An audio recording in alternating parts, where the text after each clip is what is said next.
암 괜찮고 말고.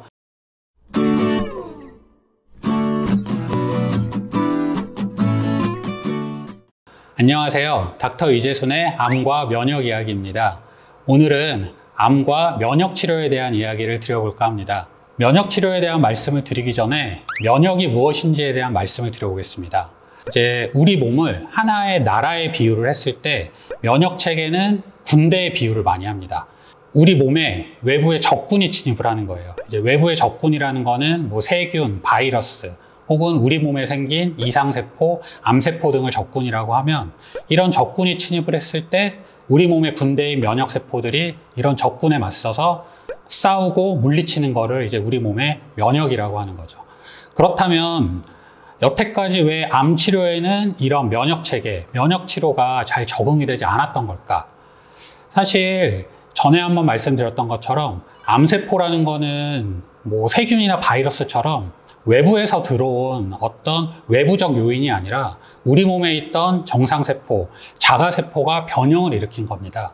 그래서 변형되는 과정에서 여러 가지 회피 기전, 우리 몸의 면역 체계를 피해갈 수 있는 기전들을 많이 가지고 있게 돼요. 다 그런 건 아니지만, 그래서 상당 부분의 암세포들은 우리 몸의 면역 기전을 벗어날 수 있는 방법들을 가지고 있기 때문에 이러한 면역 체계에서 효과적으로 대응하지 못하는 경우들이 많고요. 두 번째로, 암의 발병 시간에 제가 한 번은 말씀을 드렸는데, 암이 전암세포, 암세포로 진행을 하는 과정에서 이미 면역체계가 무너지면서 암세포의 변형으로 이루어지는 경우들이 많기 때문에 우리 몸에 이미 암이 발병을 했다는 것은 우리 몸의 면역체계가 어느 정도 무너졌다는 반증이기도 합니다. 그렇기 때문에 사실 효과적인 면역체계의 대응을 기대하기 힘든 거기도 하고요. 그럼 암 환자들한테는 왜 이런 면역 치료가 필요할까요? 암 환자들을 조금 구분을 해서 생각을 해보도록 하겠습니다. 먼저 항암 치료 중인 암 환자분들을 예로 들어보겠습니다. 항암 치료 중인 분들은 항암제를 사용을 하시게 돼요. 암세포라는 거는 끊임없이 분열을 하는 세포가 되는데, 항암제라는 거는 암세포만을 타겟팅을 하지는 않고요. 끊임없이 분열을 하는 세포를 타겟팅을 해서 만든 약제입니다. 물론 아닌 경우도 있지만 대부분의 항암제는 끊임없이 분열을 하는 세포들을 죽이도록 만들어져 있어요. 그러다 보니 암세포를 죽이기도 하지만 끊임없이 분열을 하는 또 다른 세포들도 다 같이 공격을 하게 돼요. 이 끊임없이 분열을 하는 또 다른 세포 중에 대표적인 세포가 바로 머리카락입니다. 머리카락은 가만히 두면 끝없이 자라잖아요. 그러다 보니까 항암제를 투여받는 환자분들이 대표적으로 경험하는 부작용 중에 하나가 머리카락이 빠지는 겁니다. 우리 몸에 있는 또 다른 정상세포 중에 이렇게 끊임없이 분열을 하는 또 다른 세포 중에 하나가 바로 면역세포예요. 외부에서 바이러스나 세균이 들어오게 되면 우리 몸에 있던 면역세포가 끊임없이 분열을 해서 이 세균이나 바이러스를 공격을 하게 되는데, 항암제가 들어가게 되면 이런 면역세포들이 같이 공격을 받기 때문에 당연히 우리 몸의 면역력이 떨어지게 되고요. 면역력이 떨어지게 되니까 여러 가지 부작용들이 나타나게 됩니다. 마찬가지로 위나 장에 있는 소화효소들도 같이 공격을 받게 되니 항암제에 대한 부작용으로 소화불량, 밥도 잘 못 먹고 메스껍고 이런 부작용들이 나타나게 되는 거죠. 그래서 암 환자분들이 항암 치료 중에 나타나는 여러 가지 부작용들은 사실은 항암제 자체의 부작용일 수도 있지만 면역력 저하 때문에 나타나는 경우들도 많습니다.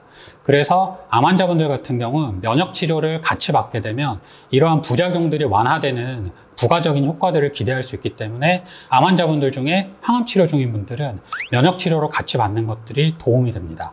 두 번째로, 암 환자분들 중에 수술을 받는 분들도 많이 계시죠. 수술을 받게 되면 전신 마취를 하고 회복 과정에서 체력적 저하가 오게 되고요. 당연히 그 과정에서 면역력도 저하가 되게 됩니다. 수술로 치료가 끝나는 분들도 계시지만 수술 후에 항암이나 방사선 같이 추가 치료를 받는 분들도 있으시기 때문에 사실은 암 환자분들 같은 경우엔 치료 과정에서 체력이나 면역력의 저하가 당연히 동반된다고 보시면 되고요. 이 암 환자분들은 그래서 떨어진 면역력을 최대한 빨리 끌어올려주는 게 급선무입니다.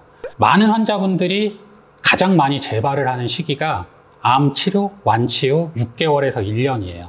6개월에서 1년 사이에 재발률이 극단적으로 높아지고요. 그 후 1년이 지날 때마다 재발률은 극단적으로 낮아집니다.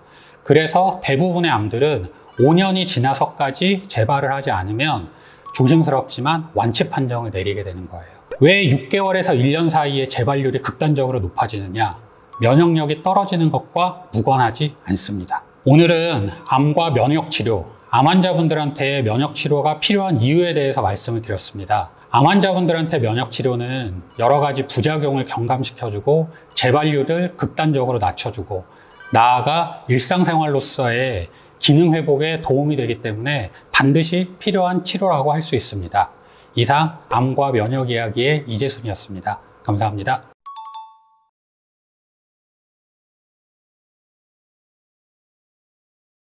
그렇습니다. 네. 근데 감기에 걸릴 확률이 높아지는 게 문제가 아니고요. 감기에 걸리면 심하게 걸린다는 게 문제가 되는 거죠. 그냥 단순 감기가 금방 폐렴이 될 수 있는 거고요. 그래서 면역력을 유지를 하는 게 그만큼 중요하게 되는 거죠.